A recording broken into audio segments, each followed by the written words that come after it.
más común saber sobre el jabalí y sobre una jirafa que sobre una llama o un pudú. Y Es eso verdad. tiene que ver, ¿cierto? Y eso es Sí. por el tipo de historias que hemos consumido, que nos han dado. Entonces era el Rey León, a mí me mostró toda la fauna de África y yo no tenía idea que existían las llamas, ¿cachai? Mi mamá es planteadina, entonces no tenía idea.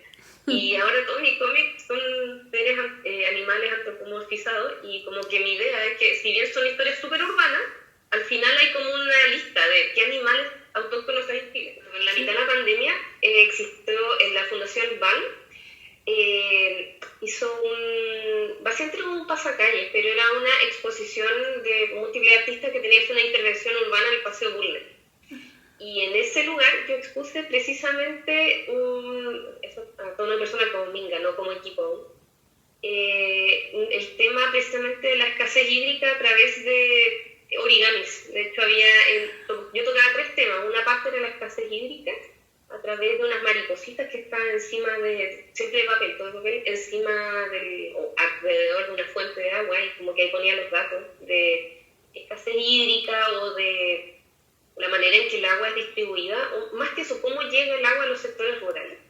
También tenía unos hongos de papel gigante dando vueltas ahí, que como que hablaba un poco de la vida, de otras formas de vida, que el reino fungi ahora está como más de moda, pero hasta hace tiempo como que casi que la gente decía es una planta, y no es una planta, los hongos son otro mundo. Bienvenidos y bienvenidas nuevamente a mi canal. Soy Mónica Findels, creadora del programa de Desarrollo Personal, Bienestar y Calidad de Vida 3R Propósito, también founder de CIAT. En esta ocasión, en este podcast de visibilizar liderazgo positivo y transformacionales, tengo una invitada especial que quiero que ella se presente y que nos cuente sus motivaciones para enfocarse en el área en la que ella ahora misma está. Hola, soy Valeria, Minga Desértica es mi nombre artístico, con el que me presento constantemente en distintas actividades en las que me desempeño, ya que soy ilustradora, escritora y también científica de cambio climático.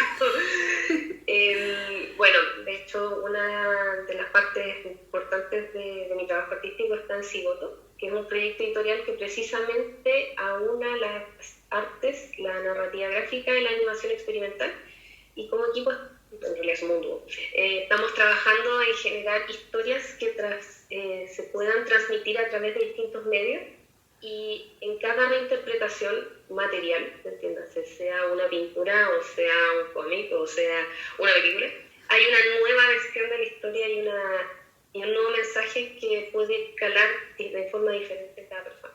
Y ese es como nuestro proyecto, un proyecto transmedia.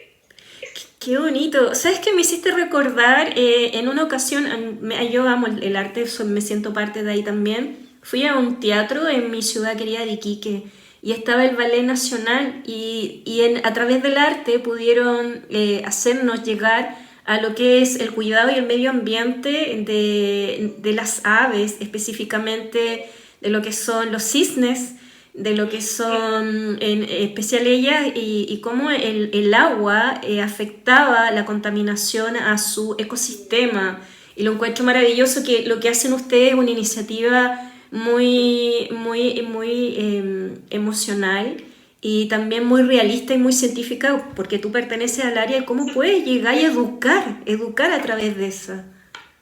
Sí, de hecho, muchos años atrás, no, suena mucho como si fuera tanto, pero en la mitad de la pandemia existió en la Fundación BAL, hizo básicamente un pasacalles, pero era una exposición de múltiples artistas que tenían una intervención urbana en el Paseo Bulnes. Y en ese lugar yo expuse precisamente a una persona como Minga, no como equipo, el tema precisamente de la escasez hídrica a través de origamis. De hecho, yo tocaba 3 temas. Una parte era la escasez hídrica a través de unas maripositas que están encima siempre de papel, todo de papel, encima o alrededor de una fuente de agua, y como que ahí ponía los datos de escasez hídrica o de la manera en que el agua es distribuida, o más que eso, cómo llega el agua a los sectores rurales. También tenía unos hongos de papel gigante dando vueltas ahí, que como que hablaba un poco de la vida, de otras formas de vida, que el reino fungi ahora está como más de moda, pero hasta hace tiempo como que casi que la gente decía es una planta, y no es una planta, los hongos son otro mundo. Y por último tenía unas aves de origen, todo era papel. yo quería representar en ese momento. Y de hecho la gente lo pasaba muy bien con los pajaritos, que era una pila de pajaritos colgando. Y la gente sacaba fotos, se metía entre medio de los pajaritos. Pero yo abajo le dibujé el continente latinoamericano y hacía una analogía entre las migraciones naturales, pero también las migraciones producidas por el cambio climático que a veces que afectan a gran parte de la flora, o sea, de la fauna, y que también entender la migración como un proceso natural, pero a veces está forzado por estos problemas y que no solo afecta a las aves, también afecta a las personas. Y bueno, por eso como que entender la migración no desde el rechazo, sino desde la naturalidad en que todo ser vivo como que a veces tiene que moverse bajo las distintas condiciones. Exacto. De hecho, en la zona norte de La Serena, de la ciudad de La Serena, estamos en Chile, para los que nos ven en otros países, hay dos islas, la isla Choro e isla Damas. Y ahí llegó un científico francés y le llamó mucho la atención porque habían cetáceos, específicamente delfines, porque el Océano Pacífico es de aguas frías. Claro, entonces, y estos son de aguas cálidas. Entonces empezó a hacer un estudio y claro, la migración que hicieron estos delfines que son la nariz de tonina, no sé cómo es el nombre científico, pero pero las toninas que pertenecen como al mismo grupo y llegaron ahí. Y claro, bueno, no solamente fue el cambio climático, fue que la ciudad de Antofagasta estaban matándolas. Entonces ellas migraron a esta zona y ahí se mantuvieron. Y lo bonito que hizo este francés fue educar a los pescadores allí y enseñarles el lenguaje que tenían estos cetáceos para defenderse, para cuidarse e incluso para procrearse. Entonces, de hecho, los tours que hacía la gente de ahí a ver este grupo de tonina era a través de educarnos a nosotros porque ellos se mueven. Y además son muy curiosos porque ellos se acercaban a los botes cuando los empían, y se acercaban a los botes y era un espectáculo realmente maravilloso, transformada internamente en la relación existente y cómo a través del ser vivo, porque eso es lo que uno tiene que entender, ellos sienten, perciben la energía, nosotros transmitimos eso, así que me encanta. ¿Y cómo fue que te motivaste a realizar y enfocar todo digamos, tu profesión, tu preparación académica, tu arte en lo que estás haciendo ahora? Uy, fuerte pregunta porque inicialmente, claro, yo estudié ingeniería química y un magíster en meteorología y clima y técnicamente yo me iba a quedar en el mundo científico a hacer un doctorado. De hecho, la pandemia llegó y como que cortó ese cuento. Y la verdad, en ese momento entré a estudiar todo esto otro que tiene que ver con el arte. Tomé harto curso, no estudié en la universidad, porque bueno, además estábamos todo en paro, así que, o sea, todo estaba un poco parado. Pero sí hice cursos universitarios y particularmente unos cursos, uno en Australia, así como que era más que, no, eso era prácticamente un diplomado, porque era súper largo, súper pesado. Y claro, ahí como que me especialicé precisamente en pintura, ilustración y la narración, contar. Porque además siempre fue lo que quise hacer desde niña, o sea, de hecho como que igual yo estudié una cosa más por un poco esta preocupación medioambiental que me afectó desde muy chica, o sea, yo muy niña como que estaba con el tema, entonces ya, no me metía en eso.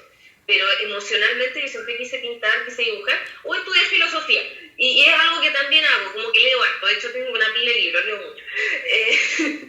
Y eventualmente las cosas como que empezaron a balancearse porque yo seguía trabajando en temas de cambio climático, pero después como un tema de educación y museo, de tema de enseñanza, y después como que terminé más metida, o sea, de a poco, de hecho hasta estuve en el IPCC, ahora están haciendo el siguiente informe, pero estuve en el reporte anterior, el sexto, del Working Group 2, en el capítulo de montañas, me acuerdo que tenía estas reuniones telemáticas,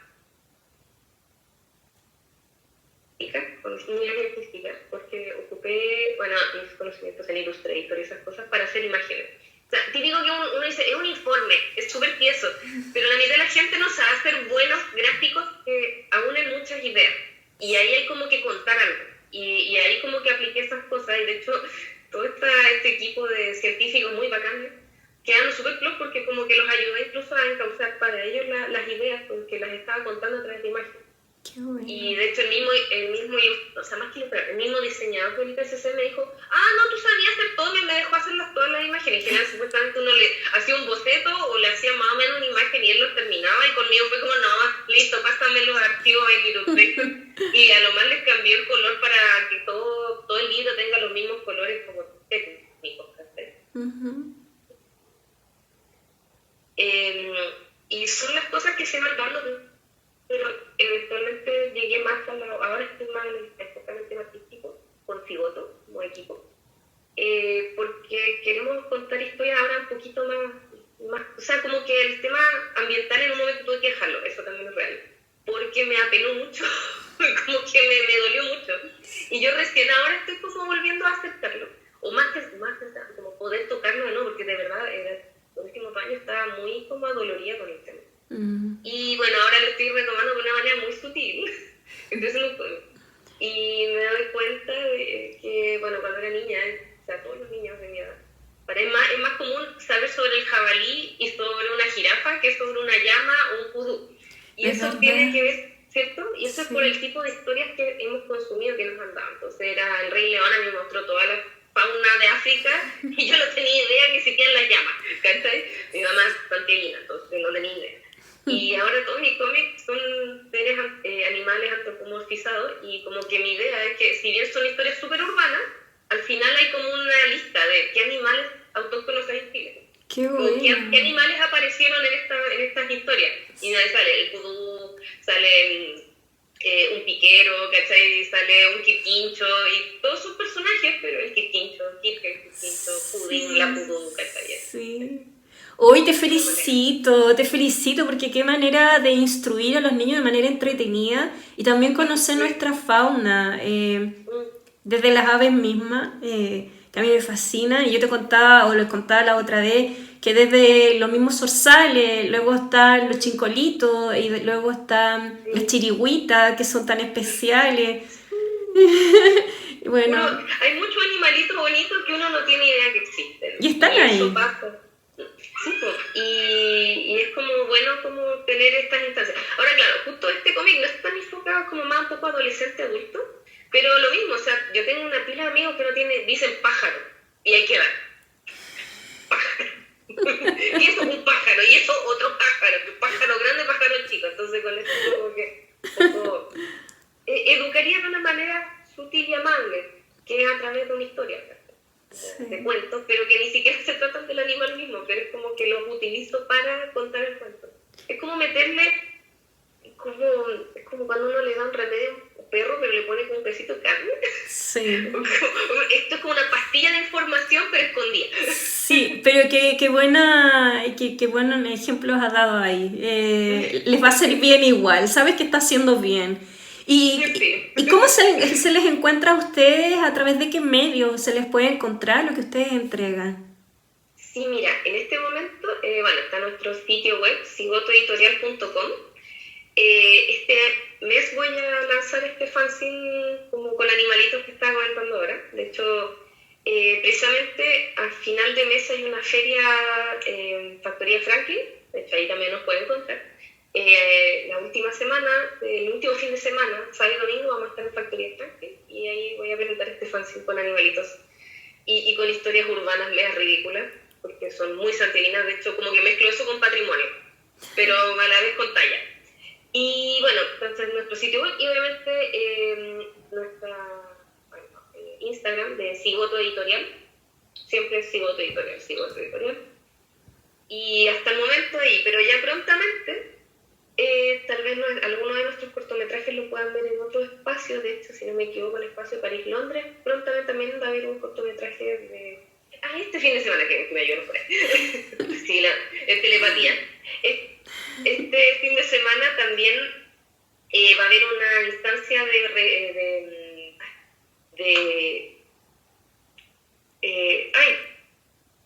se me olvidó la palabra, cuando dan muchos cortometrajes animados de un festival que estuvo presente durante marzo, Desanimados. Van a presentar varios cortometrajes en el espacio París Londres este fin de semana. Y Ahí hay uno de ellos que es parte de ese voto. ¿Dónde va a ser eso? Espacio París-Londres. Espacio. Y además hay una gracia que es ese cortometraje de arena. Ese no es mío, es de mi equipo, de Fernando. Pero es muy experimental y es muy profundo a la vez. Juega con la arena. Y eso resulta muy interesante. Qué bonita iniciativa. Después yo voy a compartir dónde los pueden ubicar. Y cuéntame, cuéntanos, ¿cuáles han sido tus referentes, tanto a nivel personal como a nivel profesional?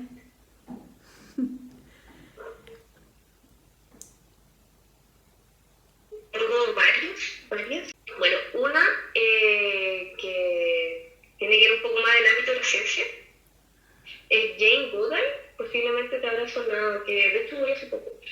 Ella es tiene una fundación, una ONG muy grande, pero es de las primeras primatólogas, o es como una de las primatólogas más importantes porque casi que fundó ese tipo de ciencia. Y lo que me impactó mucho de ella, o porque para mí fue un referente, fue que había mucha ternura a la hora de hablar de esta conexión del estudiar a otro ser vivo desde la empatía y desde el cariño, desde el amor, porque así le tocó. O sea, ella se metió un poco a la mala, lo cual encuentro bien valiente. También coincidió que el científico que quería ver esto dijo, no, las mujeres deben ser más empáticas. No, son mujeres, obviamente. No sé si eso son... Y efectivamente fue muy buena en el área y como que abrió todo un campo de la ciencia. Y lo muy tierno es que ella decía que lo hizo porque le gustaba, cuando niña leía mucho un libro, que era su libro favorito, era Tarzán. Oh. Y ella decía, yo soy la verdadera Jane, esta tipa del libro es una tonta, yo voy a ser la verdadera Jane, porque ella como que ese libro le llegó mucho. Y eso encuentro muy tierno de reconocer que a veces uno hace las cosas porque hay historias que nos inspiran. Y esa historia a ella le inspiró mucho. O como que fue su primer acercamiento a esta jungla, pero era una jungla ficticia, una jungla de libros. Lo encuentro muy lindo. Eso por un lado. Y por todo todo el trabajo como muy ambiental y ambientalista, o su discurso ambientalista que impecable.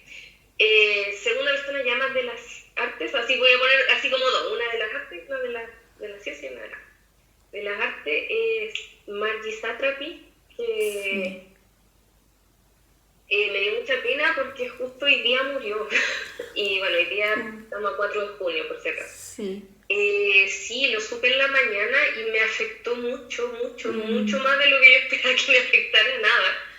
Porque ella la conocí con este film de animación, que ya es una animación un poquito experimental en el sentido de que no es Disney, porque es una coproducción franco-iraní, más francesa, no importa, que claro, o sea, juega con el blanco-negro y a la vez una animación bien locate, y una película muy seria, una película para adultos, no es para niños, y no es para niños porque, no es que sea para adultas porque, hay mucho sexo, no, habla porque los temas son muy duros, habla de la guerra, de lo que es vivir en un país que está bajo guerra, de que se te muera alguien porque se le cayó un edificio encima, o sea, eso duele, pero y sin ser gore, ¿cachai? Eso duele porque la experiencia es muy violenta. Y ella lo habla, pero a la vez, y eso, y viene de un libro, de hecho lo tengo ahí, una novela gráfica que ella también escribió, a tono que es como medio autobiográfico, pero también es bien chistoso. Ella mezcla mucho el humor con el drama, con la tragedia, eso me parece muy brillante. Y a la vez como el drama histórico, o sea, como que igual cuenta lo que pasa y que toda forma de gobierno autoritario es terrible, ¿cachai? Como que comenta muchas de estas partes desde distintos aspectos, como ellas viviendo en Europa vivió otras experiencias y no deja de ser a la vez dulce, o es fácil empatizar con ella porque si bien cuenta eso, también cuenta cosas muy humanas y muy sencillas, así como lo que más le dolió de su adolescencia fue su primer amor, o su primer quiebre amoroso, y a la vez dices, pero qué tontera, se te cayó casi un edificio encima, y es como que esto es toda experiencia humana. O sea, toda persona se le ha roto el corazón y eso duele mucho también, ¿sabes? Sí. No es que un dolor sea más importante que el otro, son ambos dolores válidos en la experiencia humana. Y eso lo cuenta con mucha sencillez y a la vez como con mucha simpatía. Y ese tono lo encuentro fabuloso, lo encuentro muy genial, muy genial. Y por eso yo así como que la mía, dije, no, ella es seca, es muy bacana. Y claro, entonces cuando supe que murió, y me hacía como el tema de supuestamente la familia escribió como una nota de que murió de pena, y eso suena súper poco científico. Y alguien podría decir hasta como un poco despectivo hacia lo que es ser mujer, ¿sí? Y yo lo veo al revés como algo muy real, porque ella cuenta algo súper sincero, precisamente para, o sea, en su libro, igual ha escrito más cosas, pero ese libro en particular, esa película, habla mucho desde lo que se siente estar bajo la guerra. Y la verdad es que a nivel científico yo no sé si es necesario tener más datos para saber que la guerra es mala, ¿cierto? Y si no, es como, sí, la gente muere un dedo, ¿cierto? Nada más. Nada más. Nada y aún más. así, la guerra existe. Entonces, a veces las razones no sirven. A veces los datos como más como objetivos, yo soy científica, los datos objetivos, dígale con toda mi idea, mucha tesis, mucho paper, datos objetivos. Y es lo mismo que una vez me pasó haciendo una pequeña charla de cambio climático, una niñita de 5 años. Yo pensaba que iba a llegar con niños más grandes, llegué con una guagua. Y una niñita también me dice, ¿pero por qué siguen haciendo cambio climático? O sea, lo dijo pésimo porque era niñita, así como y yo no sabía cómo decirle que tenía razón, porque efectivamente, si los datos dicen que esto está mal, entonces ¿por qué se sigue haciendo? Una sencillez que, o sea, si una niñita de 5 años se dio cuenta de que si las cosas están mal hay que cambiarlas, uno dice, entonces parece que no bastan los datos, hay que hablar desde las emociones. Entonces, cuando se dice que ella murió de pena, es que claro, o sea, en este momento, en los últimos meses, Irán también ha tenido harto conflicto bélico con Estados Unidos, han pasado cosas. Yo en marzo vi unas imágenes de, literalmente, bombardeos, incendios, un río quemándose porque bombardearon una planta petrolera. Y yo sé que el régimen interno tampoco no es para nada bueno, o sea, mucha gente protesta, no solo mujeres, de hecho también protestas feministas muy fuertes y acompañadas de sus amigos y compañeros, de sus familiares masculinos, o sea, aquí nadie está muy feliz, pero la guerra o los bombardeos tampoco está bien. Y yo me imagino a ella, que además se le había muerto el marido de eso, hace un año, viviendo el luto de su marido y viendo por internet toda esta otra situación bélica. O sea, ¿a quién no le daría pena? O sea, es para estar realmente quebrado. O sea, si a mí me da pena, yo ni siquiera, o sea, kilómetros que estoy.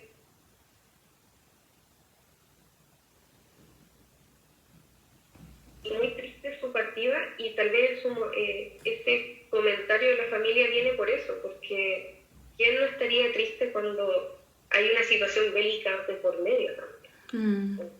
Súper heavy, súper heavy. Estoy tratando de decirlo simpático, pero no me sale. Sí, no, pero tú estás expresando un sentir tuyo en relación a una gran referente que has tenido y que te ha inspirado. Lo bueno de todo esto es rescatar que existen seres humanos que lideran muy lindo, que lideran no solamente desde las ganas de generar cambios, sino de la acción misma, y además detrás hay una preparación, que eso es súper importante.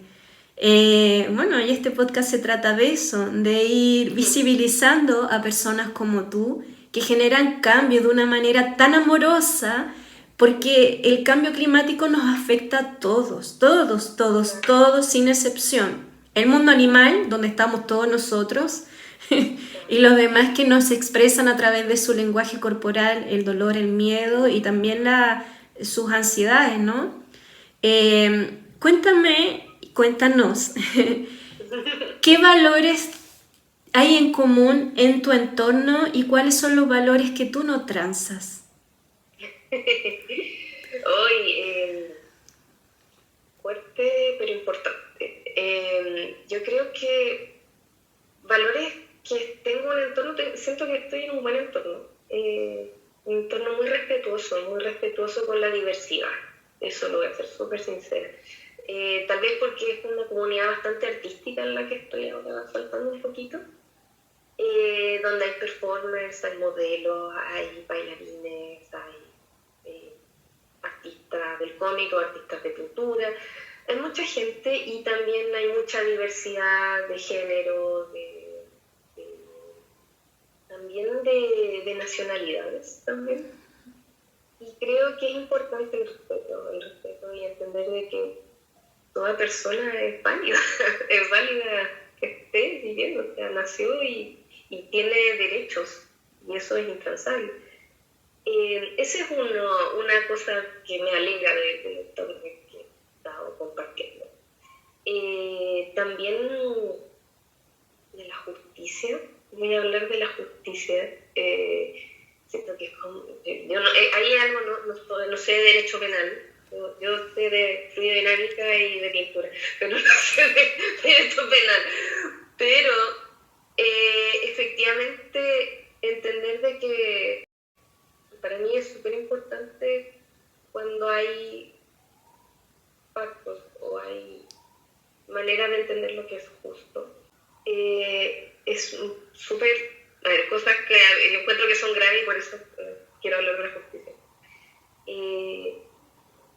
No todas las personas nacemos en las mismas condiciones, eso está claro, y eso tampoco se puede pedir perfectamente. Pero resulta sumamente injusto que mientras algunas tengan que sobreesforzarse para lograr mínimas condiciones, otras estén así como si nada, o que todo les salga muy fácil, pero efectivamente porque han tenido un montón de ayuda durante toda su vida. Y ese tipo de injusticia lo encuentro muy terrible y es muy, muy común verlo. Me duele mucho cuando, no sé, uno nota de una persona que dice, no, voy a estudiar, pero sabe que va a tener una deuda gigantesca, que no va a poder ni comprarse una casa. Y eso es injusto, eso verdaderamente es injusto. No significa de que tenga que ser todo gratis y fácil, estamos bien, si hay diferencias, hay situaciones. También es válido que una persona sea más ambiciosa que otra y otra diga, no, yo con esto estoy bien, y otra diga, no, yo quiero algo más. Válido, súper válido. Ser de que, o sea, cuando uno empieza a mirar los números, como de la economía, de pronto uno se da cuenta que el millonario no es que tenga 10 veces más que una persona promedio, es que tiene como 10.000 veces más que una persona promedio, son unas desproporciones que no tienen sentido. Y eso es como el tipo de injusticia que me resulta sumamente grosera. ¿Y cuál es el aprendizaje en relación a eso? Mi aprendizaje Existencial, digamos, existencial, porque todo lo que nos toca vivir tiene que haber un aprendizaje existencial. Por algo estamos aquí, por algo estamos viviendo una experiencia puntual. ¿Cuál crees tú que es?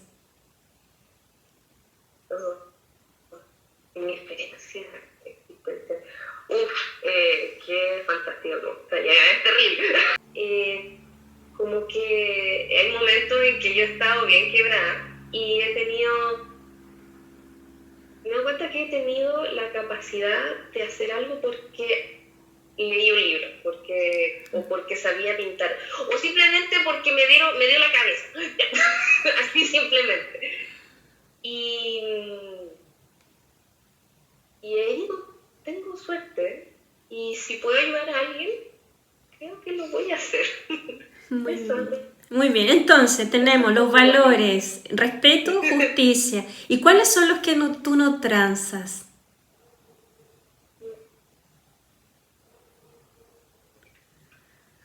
Ay, la falta de respeto. La falta de respeto, muy coherente. No, muy coherente. Que se parece a eso, pero digámoslo así como en versión mala, ¿cierto? No en versión tan plana o tan como limada, ¿cierto?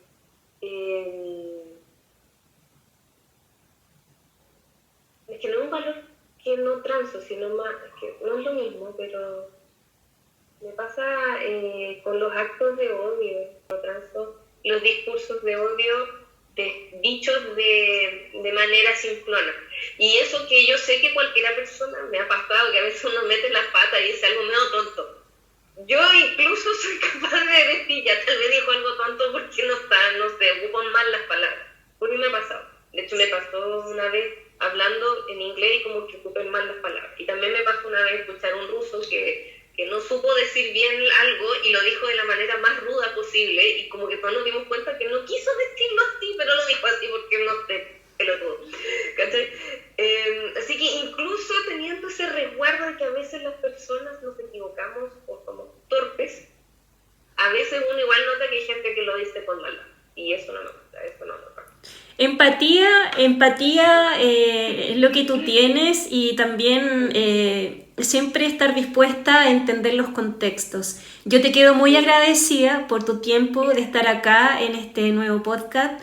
Me gustaría que pudieras compartir un mensaje que quisieras dejarle a los que están escuchando el día de hoy. A ver, un mensaje para compartir. Bueno, iba a decir que quisieran tus gatos, pero justo mi gato se desapareció. Ahí está, mi gatito. Mira, ¿sabéis qué? Yo creo que el mensaje más bonito que justo estaba escribiendo ahora era de a veces las cosas son muy bellas y no te das cuenta hasta que desaparecen, que son bellas. Y no me refiero a algo tan extraño, me refiero a un atardecer. De hecho, estoy mirando al atardecer y está precioso. Me gusta tener plantas o mi gatito y a veces ese abrazo, esa atardecer, esa pista, ese un mensaje sería como respirar a veces, darse el tiempo de agradecer esas cosas bellas con las que uno comparte a diario y no acordarse de ellas cuando ya no estén. Ese sería mi pequeño mensaje. Muy bien, te quedo muy agradecida por estar aquí en este momento, ha sido muy grato, espero que para ti también. Y ya nos estaremos viendo en otra ocasión, luego ya comparto con los demás donde los pueden ubicar para que vean el arte que comparten con tanto amor. Muchas gracias a ti por invitarme, Mónica, a tu podcast y espero que haya sido... Porque para mí sí fue un año, así que yo también creo que salía un acabo para todos. Qué bueno, me alegro mucho. Nos estamos viendo entonces. Estén muy bien, nos vemos. Chao, chao.